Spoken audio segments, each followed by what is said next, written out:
ಇವತ್ತಿನ ಸುಂದರವಾದ ವಿಡಿಯೋದಲ್ಲಿ ಇದೆಲ್ಲವನ್ನು ನಾನು ನಿಮಗೋಸ್ಕರ ನಿಮ್ಮ ಮುಂದೆ ಇವತ್ತಿನ ವಿಡಿಯೋದಲ್ಲಿ ಇದೆಲ್ಲವನ್ನು ನಾನು ನಿಮಗೆ ತೋರಿಸಲಿದ್ದೇನೆ. ಬನ್ನಿ ನಾವು ಇವತ್ತಿನ ವಿಡಿಯೋಗೆ ಎಂಟ್ರಿ ಮಾಡೋಣ.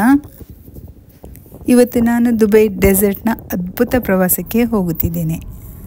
ಈ ನಗರವು ಅದರ ಆಧುನಿಕತೆಯ ಜೊತೆಗೆ ಪ್ರಕೃತಿಯ ವಿಭಿನ್ನ ಮರಳನ್ನು ಹೊಂದಿದೆ. ಆದರೆ ಇದರ ಸುತ್ತಮುತ್ತ ಇರುವ ಬೂದಿ ಬಣ್ಣದ ಮರಳುಗಳು ನಿಮ್ಮ ಮನಸ್ಸನ್ನು ಸೆಳೆಯುತ್ತದೆ. ಅಷ್ಟು ಸುಂದರವಾಗಿದೆ. ಸನ್ಸೆಟ್ ಆಗುವಷ್ಟು ಹೊತ್ತಿಗೆ ನಾವು ಹೋಗ್ತಾ ಇದ್ದೇವೆ. ಸನ್ಸೆಟ್ ಆಗುವ ಸುಂದರ ದೃಶ್ಯವನ್ನು ಈ ಡೆಸರ್ಟ್ನಲ್ಲಿ ಕಾಣಬಹುದು. ಸೂರ್ಯಾಸ್ತ ಸಮಯದಲ್ಲಿ ಮರಳುಗಾಡಿನಲ್ಲಿ ಸೂರ್ಯ ತುಂಬ ಇರುತ್ತದೆ. ಇದು ನಿಜವಾಗಿಯೂ ಒಂದು ಕಲಾತ್ಮಕ ದೃಶ್ಯ.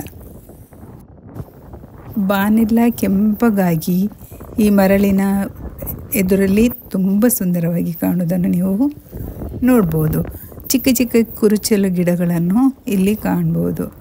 ಮರಳು ತುಂಬ ಕೋಲ್ಡ್ ಆಗಿರುತ್ತದೆ. ಸಂಜೆ ಹೊತ್ತಿಗೆ ಮಧ್ಯಾಹ್ನ ಹೋದರೆ ಅದೇ ಮರಳು ತುಂಬ ಬಿಸಿಯಾಗಿರ್ತದೆ. ಈಗಂತೂ ಐಸ್ ಥರ ಇದೆ. ಅದರಲ್ಲಿ ಆಟ ಆಡಲಿಕ್ಕಂತೂ ತುಂಬ ಖುಷಿ ಆಯಿತು ನಮಗೆ. ನಾವು ತುಂಬ ಎಂಜಾಯ್ ಮಾಡಿದ್ವಿ. ಗಾಳಿ ತುಂಬ ಜೋರಾಗಿ ಬೀಸುತ್ತಿತ್ತು. ಹಾಗೇ ಮರಳು ನಮ್ಮ ಕೈಯಿಂದ ಜಾರಿದ್ದೇ ನಮಗೆ ಗೊತ್ತಾಗ್ತಿರಲಿಲ್ಲ. ಅಷ್ಟು ಖುಷಿ ಆಗ್ತಿತ್ತು ಇಲ್ಲಿ ಮರಳಿನಲ್ಲಿ ಆಟ ಆಡಲಿಕ್ಕೆ. ಚಳಿಗಾಲ ಬಂದರೆ ದುಬೈನಲ್ಲಿ ಈ ಡೆಸರ್ಟಲ್ಲಿ ಕ್ಯಾಂಪಿಂಗ್ ತುಂಬ ಫೇಮಸ್.